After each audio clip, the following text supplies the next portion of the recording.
मेरा नाम नेहा है। मैं करीब 23 साल की हूँ। मेरी माँ और पापा गरीब है, इसलिए उन्होंने कभी दूसरी संतान नहीं की। सिर्फ मैं ही एक उनकी बेटी हूँ और मैं 12वीं तक पढ़ी हूँ। मेरे पापा मेरे लिए रिश्ते देख रहे थे। जब कोई आता था मुझे पसंद करने के बाद दहेज का बात करता था तो मेरे पापा उतना नहीं दे पाएंगे, इस वजह से मेरा रिश्ता टूट जाता था और मेरे पापा बहुत दुखी हो जाते थे। एक दिन फिर एक आदमी और उनकी वाइफ मुझे देखने आए तो उन्होंने पहले ही बोल दिया था कि मुझे दहेज नहीं चाहिए, बस लड़की को घर के काम आना चाहिए और संस्कारी हो। मेरे पापा बोले कि आप लोग जैसा चाह रहे हैं मेरी लड़की बिल्कुल वैसी ही है। फिर उन लोगों ने मेरे साथ अपना रिश्ता तय कर दिया और कुछ दिन बाद मेरी शादी हो गई। जब मैं शादी करके घर गई तो सब अच्छा था।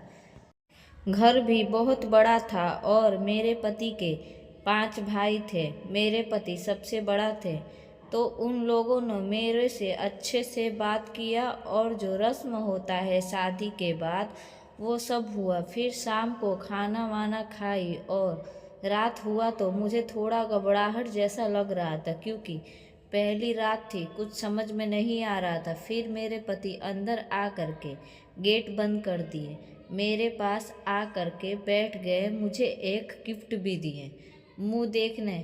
फिर बोले कि गिफ्ट खोल के देखो। जब मैं गिफ्ट देखी तो उसमें एक चैन था सोने का।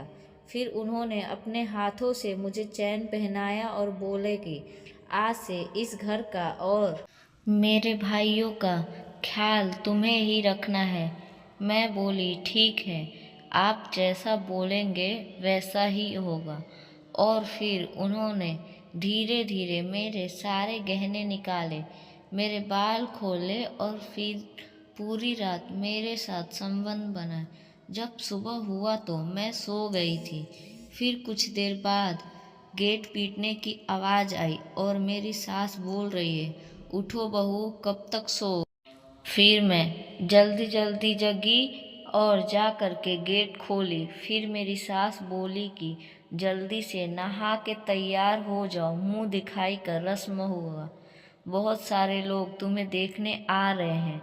फिर मैं रूम बंद करके तैयार होने चली गई और जल्दी जल्दी तैयार हो करके नीचे आई तो बहुत सारे लोग जमे हुए थे। सब लोगों ने पारा पारी मुंह दिखाई कर रस्म किए और कुछ लोगों ने मुझे गिफ्ट दिया तो कुछ लोगों ने मुझे पैसे दिए और सब ने तारीफ़ किए कि बहू तो बहुत खूबसूरत है। मेरी सास सबकी वाहवाही सुनकर बहुत खुश थी। ऐसे ही सारे फंक्शन अच्छे से बीत गए।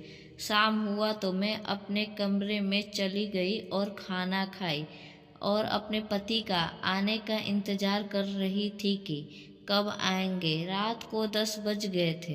बार बार दरवाज़ा के पास देख रही थी और मुझे नींद, पता नहीं कब नींद आ गई, मुझे पता ही नहीं चला, मैं सो गई। कुछ वक्त बाद कोई मेरा गाल पर हाथ रख करके सहला रहा था। मेरी अचानक से नींद खुली और मैं डर गई।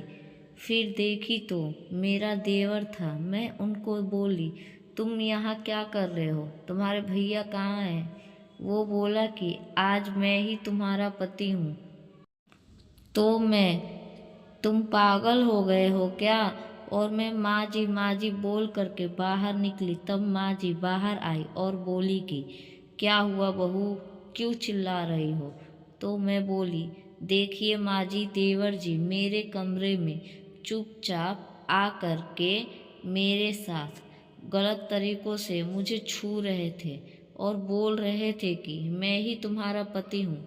तब माँ जी जोर जोर से हंसने लगी और बोली कि अरे पागल, ये तेरा पति ही है। यही नहीं बल्कि मेरे 5 बच्चे तुम्हारे पति ही है। हमारा घर का नियम है कि सिर्फ एक लड़के से ही शादी होगा और वो 5 की पत्नी होगी। तो उन्होंने बोला कि सब सच बोल रहे हैं, ये हमारा घर का नियम है, तुम्हें मानना ही पड़ेगा वरना तुमको जान से मार देंगे। और मेरे पति मुझे ज़बरदस्ती कमरे में ले जा कर के देवर जी के साथ बंद कर दिए। फिर मेरे देवर मेरे साड़ी का पल्लू पकड़ कर के जोर से खींचा और मेरी साड़ी खुल गया। उन्होंने ज़बरदस्ती मुझे गोदी उठा कर के बेड पर ले कर के गए और मेरे सारे कपड़े निकाल कर के ज़बरदस्ती मेरे साथ रात भर संबंध बनाया। मैं रोती रही कि मुझे छोड़ दीजिए, फिर भी उन्होंने नहीं छोड़ा और पूरी रात मेरे साथ ज़बरदस्ती किए। जब सुबह हुई तो मैं नहा धो करके नीचे गई तो मेरी सास ऐसे बातें कर रही थी जैसे कुछ हुआ ही नहीं हो। बोल रही है, बेटा तुम कुछ अच्छा सा बना लो, हम लोग साथ में नाश्ता करेंगे। फिर नाश्ता बनाए और सबको खिलाए। मैं सोचने लगी कि इन लोगों के साथ झगड़ा करने से अच्छा है कि जो हो गया है उन लोगों के साथ ये सच्चाई अपनाना ही है। ऐसे ही करके शाम हुई तो मेरे रूम में तीसरे देवर आया और वो भी मेरे साथ ज़बरदस्ती संबंध बनाए। चुपचाप लेटी हुई थी। फिर तीसरे दिन भी यही हुआ जो रोज होता था। चौथे दिन मेरे पति भाई आया तो मैं उसको बोली, मैं तैयार हूँ, आपको जो करना है कर लीजिए। तो उन्होंने बोला कि क्या हम दोस्त बन सकते हैं। मैं सोचने लगी ये ऐसा क्यों बोल रहा है। तो फिर उन्होंने बोला कि देखिए, एक ही पत्नी के साथ रहना ये हमारे घर का नियम है, लेकिन इसका मतलब ये नहीं है कि मैं आपके साथ ज़बरदस्ती करूँगा। जब तक आपका मर्जी नहीं होगा तब तक आपको मैं छूऊंगा भी नहीं। ये बात सुनकर मुझे बहुत खुशी हुआ और मैं उनसे दोस्ती कर ली। उन्होंने ये बोला कि भले ही हम कमरे से बाहर पति पत्नी होंगे, लेकिन इस कमरे में सिर्फ दोस्त बनकर रहेंगे। और इनका नाम विशाल था। हम दोनों उस रात बहुत बातें किए और वो सोफे पे सोए थे और मैं बेड पर सो गई।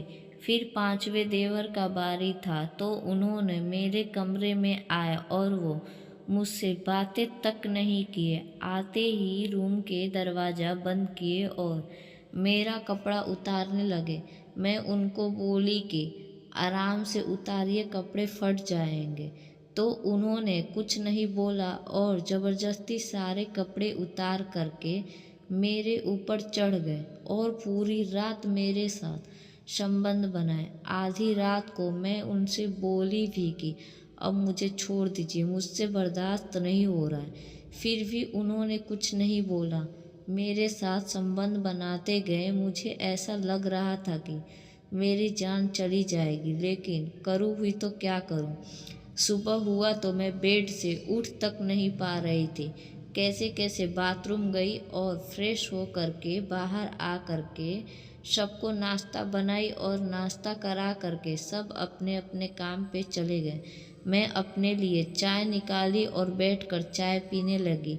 तभी सोच रही थी कि अगर ऐसे पांचों मेरे साथ सोते रहे तो मैं किसी दिन मर जाऊंगी। मेरी आंखों से आंसू आने लगे। तभी मेरा चौथा देवर यानी कि विशाल आया और बोला कि क्या हुआ, आप उदास क्यों हो। मैं बोली कुछ नहीं, बस ऐसे ही। बोला कि देखिए, भले ही आप किसी से कुछ नहीं कह सकती, लेकिन आप मुझे बता सकती हैं क्या हुआ, बताइए, हम तो दोस्त हैं ना। तब भी मैं कुछ नहीं बोली। विशाल कहा, अच्छा चलिए हम लोग कहीं घूम कर आएंगे और खाना खाएंगे।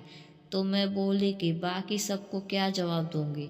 विशाल बोला कि जैसे आप बाकी सबकी पत्नी है वैसे ही मेरी भी हैं, तो चलिए। मैं और विशाल बाहर घूमने चले गए और अच्छी अच्छी जगह घूमे और पानी पूरी, आइसक्रीम और बहुत सी सारी चीज़ें खाएं। मैं विशाल के साथ बहुत खुश थी क्योंकि उनके साथ मेरा ज़बरदस्ती का नहीं बल्कि दोस्ती का रिश्ता था। बाकी किसी के साथ ऐसा नहीं था। और शाम हो गए तो हम लोग घर गए। तब तक मेरे पति काम से घर पर आ चुके थे और विशाल से बोले कि तेरी हिम्मत कैसे हुई मुझसे बिना पूछे इसे बाहर ले जाने की। विशाल बोला कि इसमें पूछना क्या है, जैसी ये आपकी पत्नी है वैसे ही हम चारों भाई की भी पत्नी हुई तो पूछना क्या है, हम कहीं भी ले करके जा सकते हैं।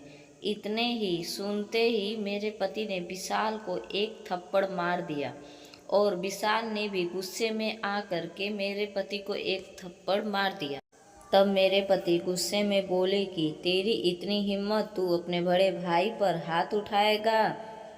और फिर दोनों के बीच में लड़ाई हो गई। मैं छुड़वाने की बहुत कोशिश करने लगी। उन लोग एक दूसरे को मारे जा रहे थे। तब तक माँ जी और मेरे तीनों देवर आ करके दोनों का झगड़ा बंद करवाए। तब माँ जी बोली कि पागल हो जो दोनों ऐसे लड़ रहे हो। तो मेरे पति ने सारी बात माँ जी को बताई और बोला कि ये विशाल की गलती है। फिर माँ जी बोली कि ठीक है, सब अपने अपने कमरे में जाओ। और फिर मुझे बोली कि तुम अपने पति के कमरे में जाओ, देखो उसको कहीं चोट लगा हो तो दवा लगाओ। तो मैं बोली कि माँ जी आप उनके कमरे में चले जाइए और आप देख लीजिए, मैं कुछ वक्त विशाल के साथ रहना चाहती हूँ। तो माँ जी को मुझ पे शक हुआ, कहीं मैं इन दोनों भाइयों के बीच में लड़ाई तो नहीं लगवा रही हूँ। इसलिए माँ जी मुझे छत पर बुला करके बोली कि देख, तू अगर कोशिश भी की मेरे बेटे के बीच में लड़ाई लगाने की तो सोच लेना, तुझे छोड़ूंगी नहीं। मुझे भी गुस्सा आया और बोल दी कि देखिए माँ जी, मुझे शौक नहीं है लड़ाई करवाने की, लेकिन आप जो मेरे साथ ज़बरदस्ती इन पांचों के साथ सोने के लिए भेजती हैं तो भगवान करे कि आपके बेटों के साथ भी ऐसा हो। फिर मेरी सास गुस्से में होकर बोली, चली जाओ मेरे नज़रों के सामने से। तो फिर मैं विशाल के रूम में चली गई और उनके चोटों पर दवाई लगाई और वहीं पे सो गई। जब सुबह हुआ तो मैं मंदिर गई थी पूजा करने और विशाल जी भी मेरे साथ ही गए थे। फिर हम दोनों साथ में पूजा कर करके बाहर निकले तो विशाल जी बोले कि तुम यहीं रुको, आगे गाड़ी पार्क किया हूँ, निकाल के आता हूँ तो घर चलेंगे। तभी मेरे पीछे से एक आदमी जिसका मुंह बंधा हुआ था मुझ पर चाकू ले करके वार करने वाला ही था कि पीछे से मेरे दूसरे नंबर देवर आ करके इस आदमी को पकड़ लिए और उसको मारने लगे। तभी विशाल भी गाड़ी ले करके आ गया। उनको मैं बताई कि ये आदमी मुझ पे हमला कर रहा था तो विशाल जी वही चाकू ले करके उस आदमी के पेट में मार दिए। तभी वो आदमी चिल्लाया कि विशाल, मैं तेरा बड़ा भाई हूँ। तब दोनों भाइयों ने उसके तरफ देखते हुए उनके मुंह से कपड़ा हटाया तो देखा कि वो आदमी कोई और नहीं बल्कि मेरा खुद का पति है। हम तीनों उनको देख रोने लगे।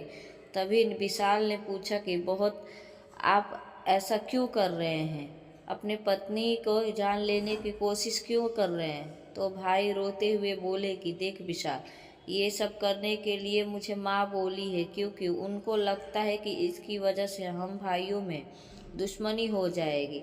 और कहीं न कहीं जब तुम दोनों एक साथ रहते थे तो मुझे अच्छा नहीं लगता था। ये कहते हुए मेरे पति मर गए और हम तीनों रोने लगे।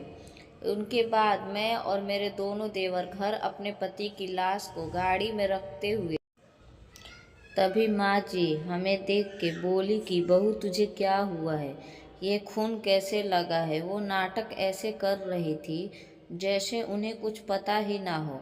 मैं रोते हुए बोली कि क्यों माँ जी, आपने ऐसा क्यों किया, आप मुझे मरवाना चाहती थी, आपका बेटा और मेरा पति मर गए। ये बात सुनते ही माँ जी जोर जोर से रोने लगी और गाड़ी में जा करके अपने बेटे को देख करके खूब रोई।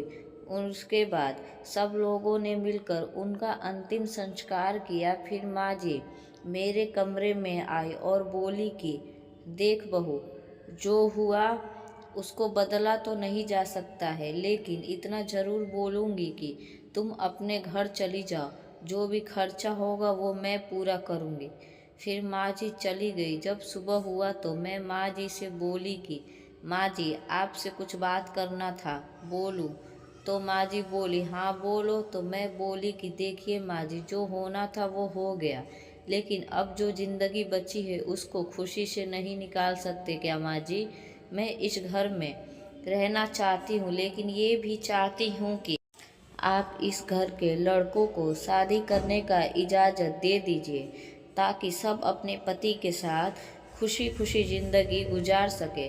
पहले तो माँ जी कुछ नहीं बोली, फिर थोड़ी देर बाद बोली कि ठीक है, लेकिन एक शर्त पे ऐसा करूँगी। मैं बोली क्या जी माँ जी? बोलिए। तो माँ जी बोली कि तुमको विशाल से शादी करना पड़ेगा, तब मैं सबकी शादी करवाऊंगी। मैं बोली माँ जी, अभी मेरे पति को मरे हुए कितने दिन हुए हैं कि मैं किसी और से शादी कर लूँगी। तो माँ जी बोली कि मर तो गया, मेरा बेटा भी है, क्या करूँ, सबकी खुशी छीन लूँ, शादी तो करना ही है। तब मैं हाँ बोल दी और मेरी और विशाल की शादी हो गई। कुछ दिनों बाद मेरे तीनों देवर की भी शादी हो गई। सब लोग खुशी खुशी रहने लगे।